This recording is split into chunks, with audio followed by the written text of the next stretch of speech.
দেব অধিকারী একজন জনপ্রিয় ভারতীয় বাংলা চলচ্চিত্র অভিনেতা, প্রযোজক এবং রাজনীতিবিদ। দেব অধিকারী তার সম্বন্ধে আজকে অনেক বিস্তারিত বলতে চলেছি। তোমাদের যদি ভালো লাগে অবশ্যই ভিডিওটিকে লাইক করবেন। তার আসল নাম দীপ অধিকারী দেব। পশ্চিমবঙ্গের ঘাটাল লোকসভা কেন্দ্রের বর্তমান সংসদ সদস্য একজন। তিনি বাংলা ফিল্ম ইন্ডাস্ট্রির তার অসাধারণ অভিনেতা এবং কমেডিয়ানের জন্য সুপারস্টার হয়েছেন। তার জীবনী সংক্ষেপে তুলে ধরা হলো। দেবের জন্ম এবং শৈশব কীভাবে কেটেছে বা তার বিস্তারিত এখানে বলে দেওয়া হলো। 25শে ডিসেম্বর 1982 সালে তার জন্মগ্রহণ হয়েছে। জন্মস্থান কোথায়? কেশপুর, পশ্চিম মেদিনীপুর। দেশের শৈশব কেটেছে মুম্বাইয়ে। তার বাবা গুরুপদ অধিকারী এবং মা মীনা অধিকারী। বাবা একজন খাদ্য সরবরাহকারী ছিলেন। দেব অধিকারী শিক্ষা গ্রহণ কতটা করেছেন? দেব মুম্বাইয়ে পূর্ণসভা হাই স্কুলে পড়াশোনা করেন।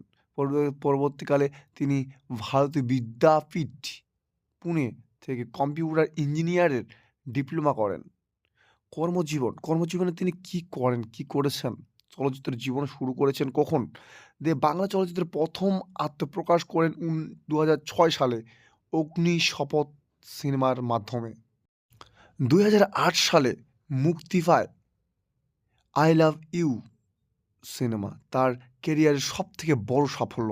তার জনপ্রিয় সিনেমাগুলির মধ্যে রয়েছে 'চ্যালেঞ্জ', 'পাগলু', 'খোকা বাবু', 'খোকা 420' ইত্যাদি। আরও অনেক সিনেমা তিনি করেছেন, যেগুলোতে অনেক বেশি তিনি জনপ্রিয় হয়ে উঠেছেন।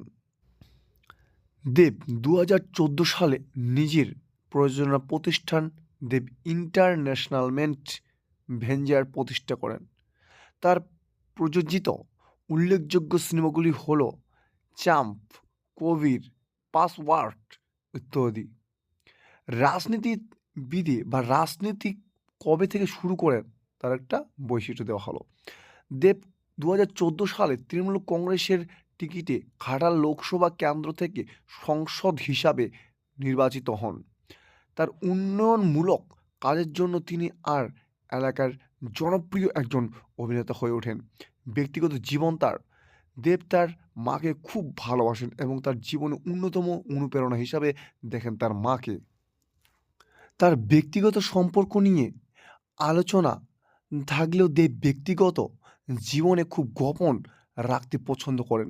দেব তার অভিনয় ও কর্মদক্ষতা এবং জনপ্রিয়তা কাজের মাধ্যমে বাংলা ফিল্ম ইন্ডাস্ট্রিতে অনেক বড় একজন রাজনীতিবিদ এবং আলাদা